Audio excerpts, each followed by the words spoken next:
Hi,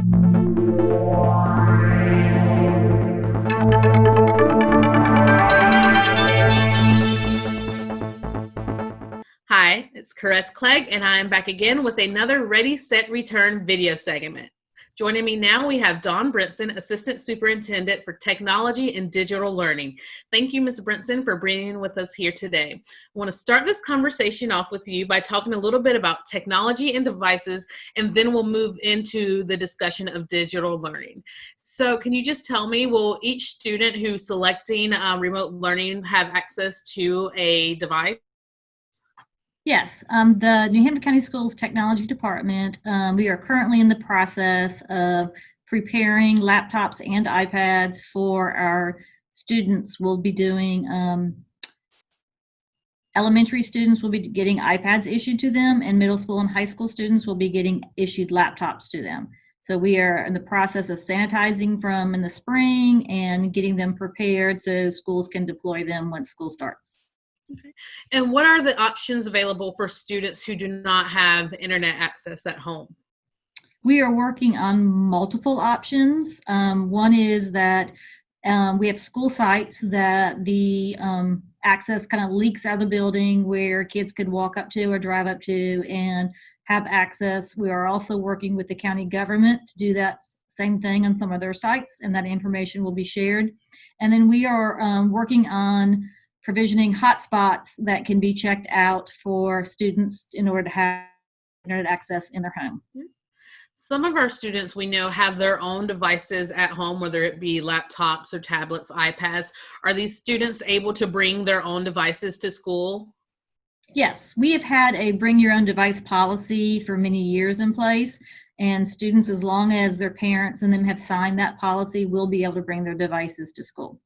And will they be able to have reliable internet access through their devices at the schools?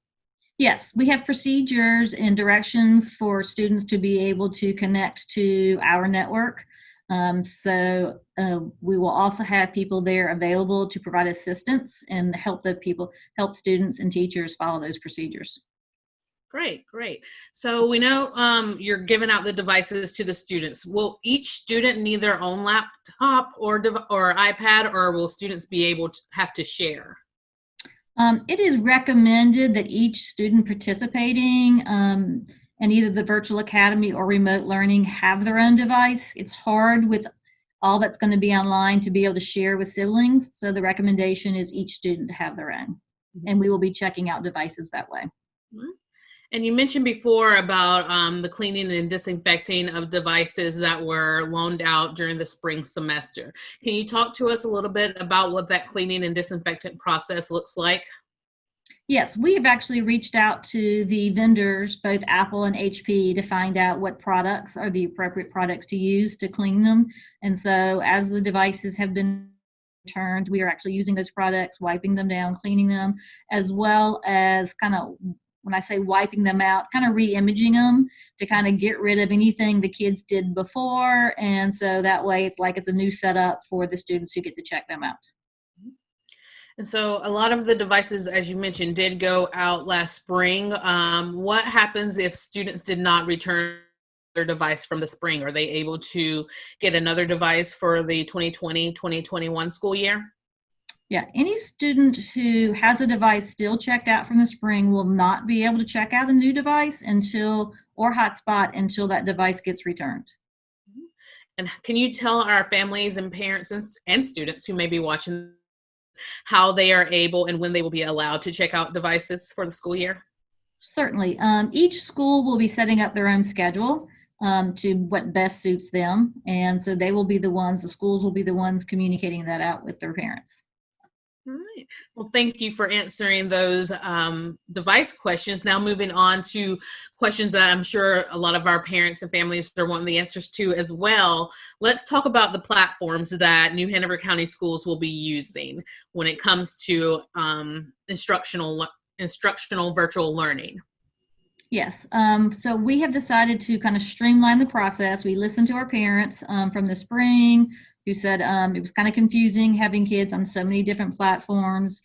So we standardized on our learning management system, At the elementary level, grades K-3 will be using Seesaw. And then in grade 3, they will be transitioning from Seesaw to Google Classroom. Then grades 4 through 8 will use Google Classroom, and high school will use Canvas. Now, many of our high school teachers have been using Google Classroom, so they'll have the first semester to kind of transition their stuff, their documents, and their course content over to Canvas. Mm-hmm. Okay. And will there be, you mentioned Google Classroom and Seesaw, will there still be the option for Zooms and Google Meets within instruction as well?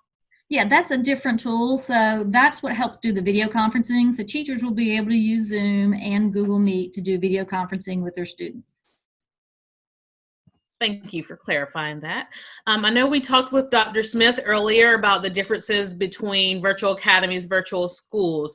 So looking at our virtual academies, parents want to know if their students attend or enroll in the virtual academy for the 2020-2021 school year, will that student be allowed to transfer back to their traditional school for the 2021-2022 school year? So yes, students who attend New Hanover County Virtual Academy during the 2021 school year will be allowed to return to the traditional school for the 2021-2022 school year. Students that are currently attending a magnet program will be allowed to return without the need to reapply. Awesome. And then what is the process like for parents to be able to enroll in the New Hanover County Schools Virtual Academy? Okay. Students already enrolled in a New Hanover County school who are wanting to attend the full-time virtual academy just need to complete their registration form. They're already enrolled in the school system, so it's just a matter of filling out that application form, which can be found on the front page of the county website, as well as, I believe, on every school site. There's a little pop-up that takes you back to the same link that you get on the front page. So it has some general questions and information as well as the application. Okay. And so these students will essentially still be in their classrooms, just in their home schools, just operating through the academy. So will these students be allowed to participate in athletics still?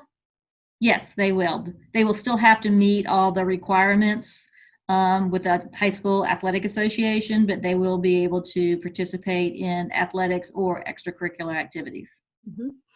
And this may be a Dr. Smith question, but Ms. Brinson, could you share anything with us about how grading policies may be handled? Current district policies regarding grading will be followed. Additionally, teachers will share specific information with students and families regarding classroom grading procedures and expectations. All right. Well, thank you for sharing. That is all the questions I have for you today. Is there any additional information you'd like to share with our New Hanover County Schools families regarding either technology and devices or digital learning? Just kind of wanted to make sure that with the Virtual Academy application, we are asking for grades kindergarten through grade 8 to give a 9-week commitment when they apply, and then for grades 9 through 12 to commit for at least a semester. All right. Well, thank you for sharing, and thank you for taking the time to give all this information out to our families today. Hope you enjoy the rest of your afternoon. Thank you. You too.